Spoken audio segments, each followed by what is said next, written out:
Assalamualaikum warahmatullahi wabarakatuh. Yang saya takdimi pengasuh Pondok Pesantren Zainul Hasan Genggong yakni Kiai Haji Mutawakkil Alallah SHMM, dan yang saya hormati Ustadz Nurjadid selaku dosen pengampuh Pancasila. Di sini saya Joyria dari Prodi Ekonomi Syariah kelas A akan mempresentasikan perbandingan Pancasila dengan ideologi-ideologi besar di dunia. Yakni yang pertama Pancasila. Pancasila hakikat ideologinya itu pertama ideologi terbuka, fasikalisme, dan berangka pada nilai-nilai budaya Indonesia. Sedangkan nilai dasarnya yaitu ketuhanan, kemanusiaan, persatuan, dan demokrasi, musyawarah, dan keadilan sosial. Ciri utamanya itu ada 5. Yang pertama berbasis moral dan nilai luhur bangsa. Yang kedua mengakui keberagaman. Dan yang ketiga demokrasi, musyawarah, mufakat. Dan yang keempat menolak ekstrim kapitalisme maupun komunalisme. Yang kelima, mendahulukan kepentingan kolektif tanpa menghilangkan hak individu. Sekarang yang selanjutnya, aspek Pancasila liberalisme.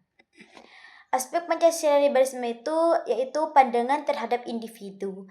Hak individu, kepentingan tetapi dibatasi oleh kepentingan bersama. Kebebasan individu adalah nilai tertinggi. Para negara aktif mengatur demikian keadilan sosial. Tidak banyak campur ikut tangan. Yaitu ada 3 ekonomi. Ekonomi keadilan sosial, dan ekonomi campuran, dan ekonomi pasar bebas. Politik demokrasi masyarakat. Demokrasi liberalisme itu seperti pemilu besar dan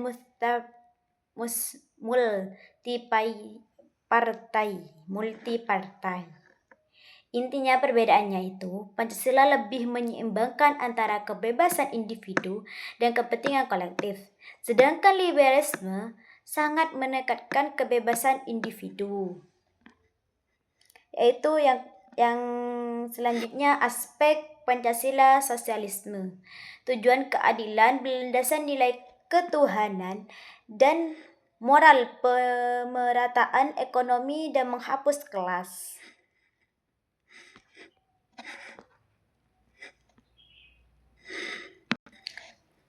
Terus ekonomi gabungan itu ada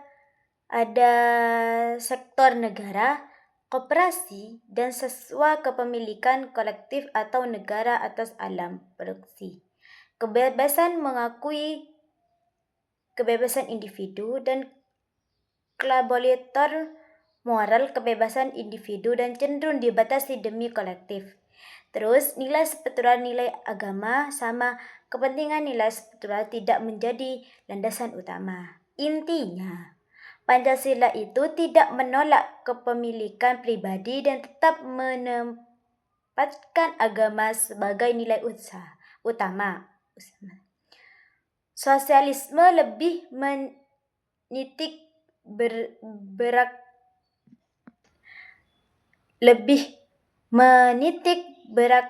pada pemerataan ekonomi material. Terus aspek Pancasila komunisme, yaitu dasar ideologis ketuhanan dan kemanusiaan materialisme dialektis. Pandangan agama mengakui dan menunjukkan agamanya.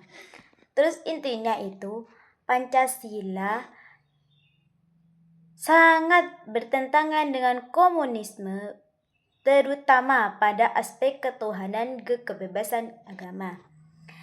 Terus yang kelima pembahasan ini pembahasan yang kelima. Aspek Pancasila kapitalisme. Aspek Pancasila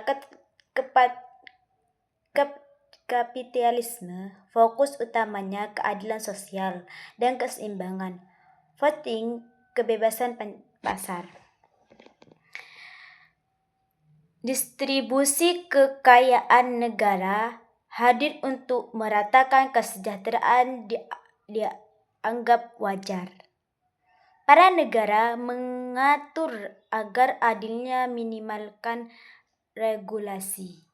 Nilai moral berbasis nilai luhur dan kemanusiaan nilai moral tidak menjadikan dasar utama sistem ekonomi. Intinya, Pancasila mengatur pasar agar berkeadilan, berkapitalisme, dan mengutamakan pasar bebas. Ini pembahasan terakhir, yakni aspek Pancasila teokrasi. Posisi agama mengakui semua agama negara berdasarkan satu agama. Terus, kekuasaan berdasarkan hukum dan kedaulatan rakyat. Dan kekuasaan agama atau ulama demonal. Kehidupan sosial patriotisme seragam.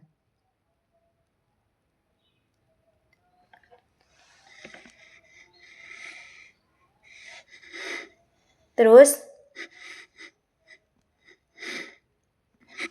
kehidupan sosial pluralisme dan mutakalifun seragam.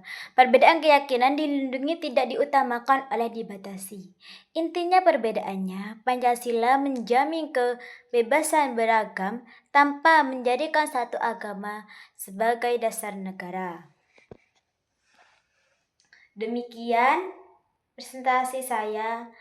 Kurang lebihnya mohon maaf. Wassalamualaikum warahmatullahi wabarakatuh.